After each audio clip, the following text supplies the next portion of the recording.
Egun on guztioi. Lansarean eta enpresarean proiektu ez hitz egingo dizuet.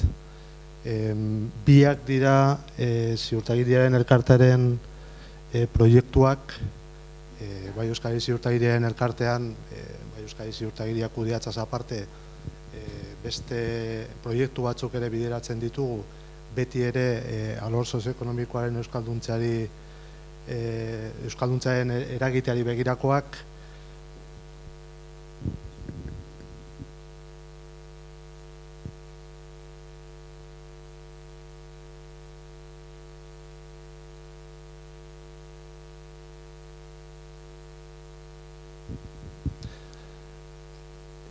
Ziurtagiriaren elkartean gure helburu nagusiena da alor sozioekonomikoaren euskalduntzean eragitea, eta helburu hori lortzeari begira baditugu hainbat proiektu, eta horien artean lansarean eta enpresarean proiektuak ere bertan daude. Gure ildoen artean hirugarrena da eremu sozioekonomikoaren eragiletza, eta hor bilatzen duguna da, agente diferenteak daude, badaude enpresak, badaude langileak, badaude administrazioak, badaude beste hizkuntz komunitate batzuk. Horietako bakoitzarekin baditugu hor hainbat proiektu, eta kasu honetan aurkeztuko dizkizuet bi, lansarean eta enpresarean. Lansarean bilalan, hau ez da proiektu berri bat, beste batean oinarritutako proiektu bada, garai batean bilalan lan bilatzailea martxan egon zen, urte batzuk egin zituen, baina nahiko proiektu zaharkituta zen, eta guk ikusten genuen bazegoela hor behar bat, batez ere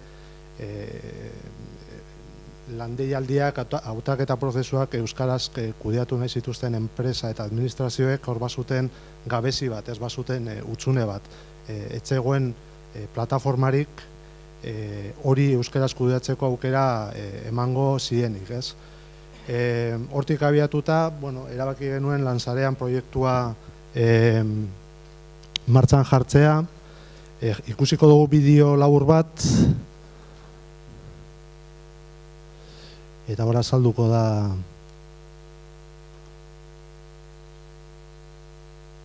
zer den. Kargatzen baldin bada.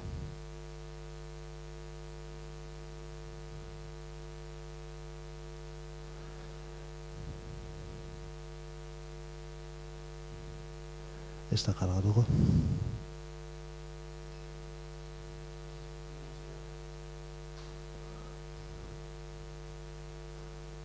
Beste aurrera ingo dugu.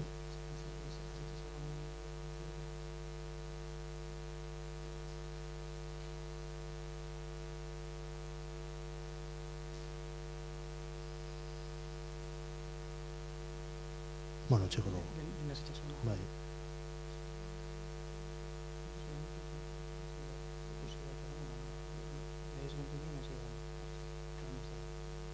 Bertzen da.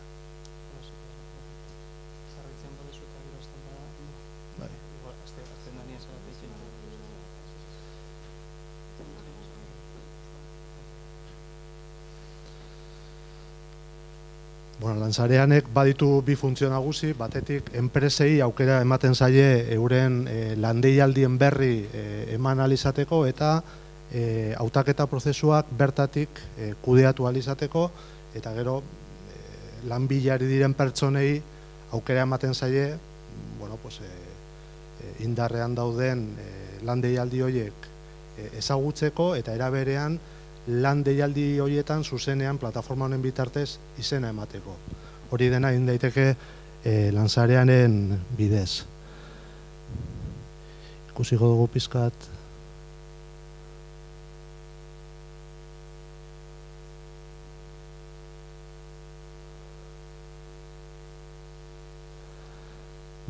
Murphy. Ben ikusten duzuen bezala, nahiko webgune simplea da, lan eskaintzak agertzen dira, hor ikusten dituzuenak beste webgune batzuetatik kargatutakoak dira, kasu honetan ibapetik edo iragarki laburretatik eta bar, baina hemen ere egon badaude enpresek eurek sortutako eta hemen sartutako lan deialdiak. Bi aukera daude bertan izena emateko, enpresa bezala edo hautagai bezala, igual ikusiko dugu azkar batean,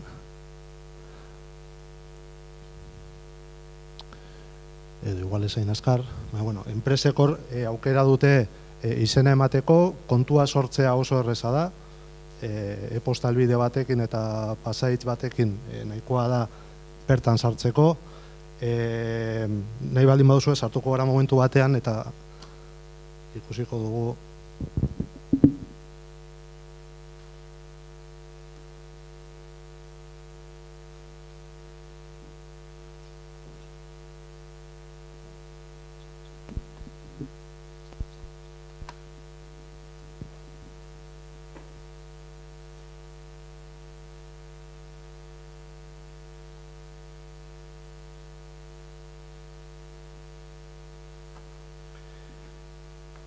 Hori ikusten duzuen bezala,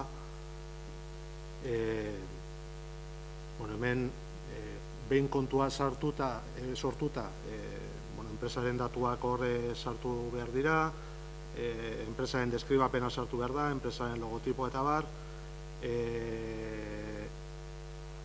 Kasu honetan, ziurtagiriaren elkartean adibidez, 3 lan deialdi, 3 hautaketa prozesu kudeatu ditugu bertatik, eta hemen agertzen dira zeintzuk izan diren guk martxan jarri ditugun hautaketa prozesuak, eta hemen noizkoak diren horiek, eta zenbat pertsonek, zenbat hautagaik ikusi duten guk martxan jarritako prozesu horiek.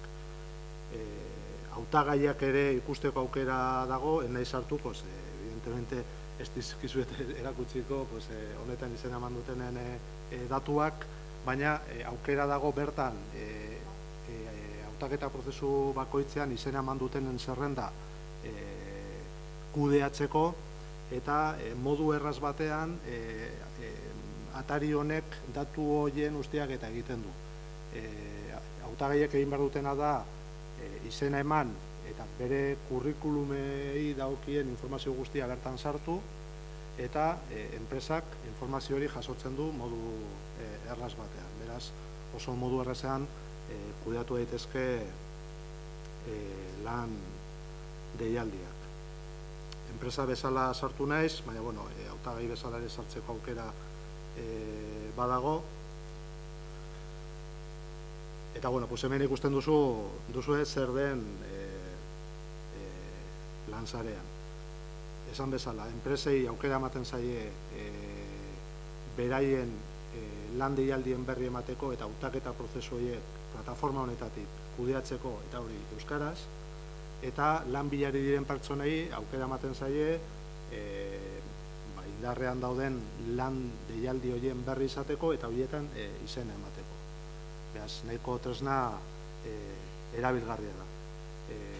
Enpresek, instituzioek, edozeinek erabiltzeko aukera dago, eta momentu honetatik aurrera ja ez dago aitzakirik eta ezin da esan ez dagoela tresnarik hautaketa prozesuak euskaraz kudeatzeko aukerarik ematen ez duen. Egon badago eta, kasu honetan lansarean da. Animatzen zaituztet bertan saltzera, begiratu, oso simplea da, funtzionamendua erraza da, eta beraz, kontua sortu eta zuen enpresetan dauden lan eskaintzen berri honen bitartez.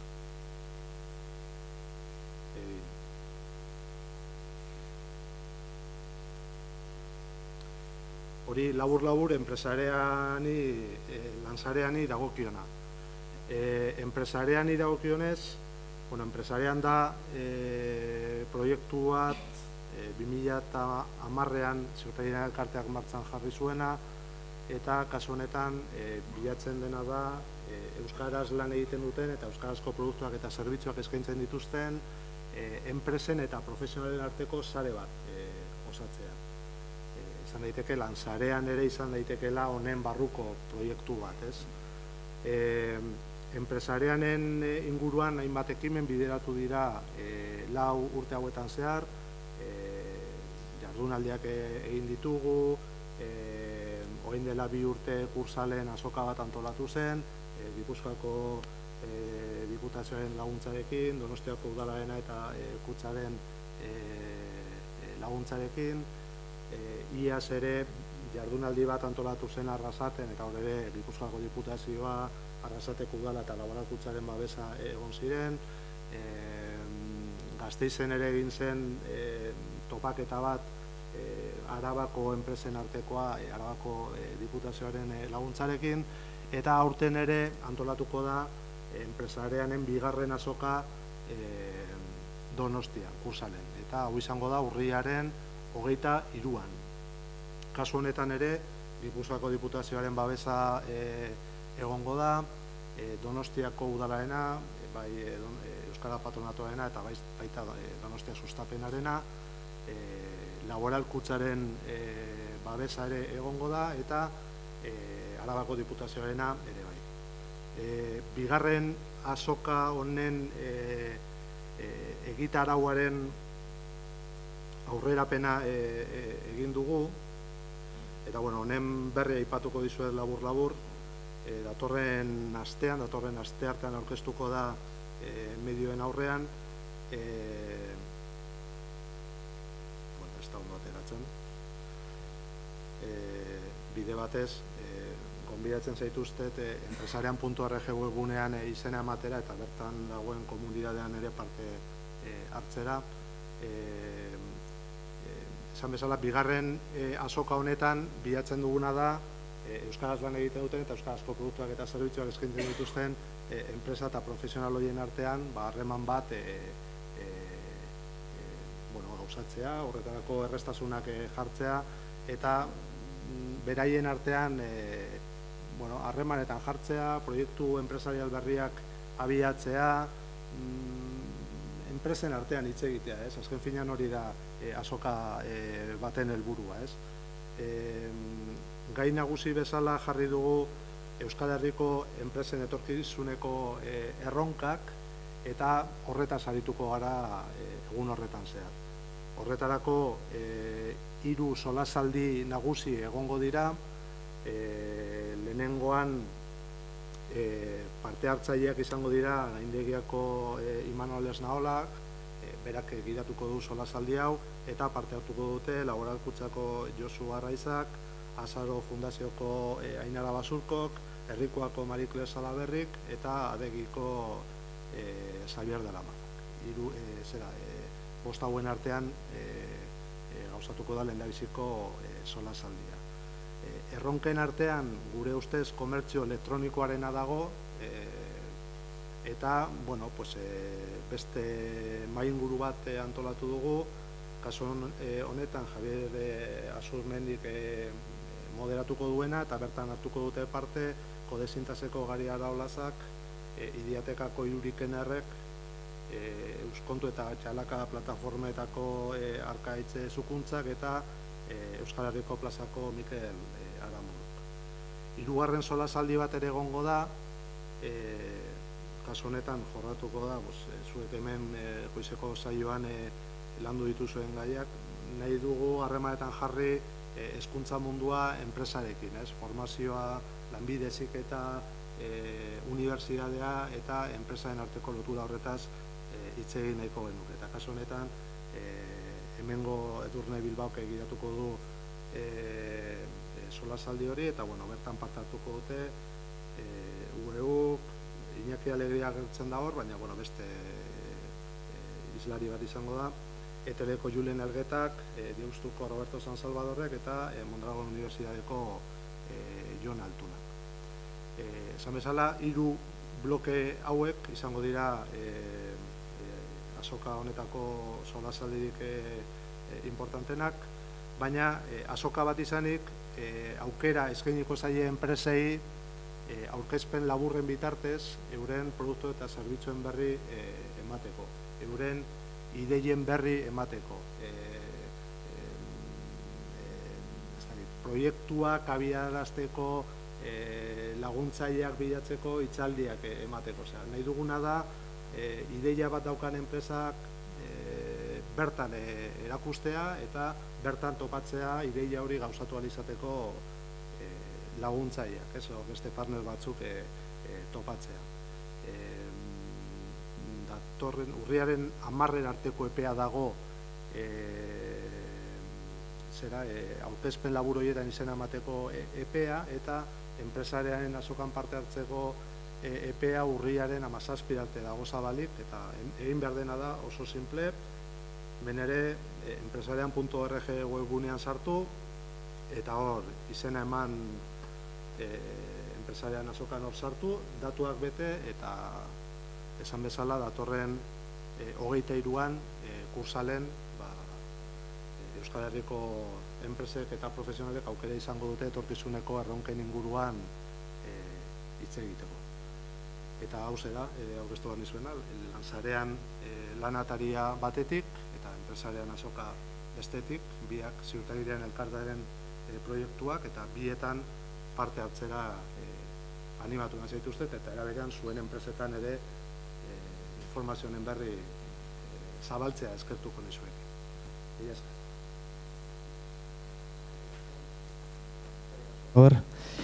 Labur, galderaren bat baldin badakazue, Roberto rentzat. Zebez? Bale, eskerrik asko, Roberto Riz. Eta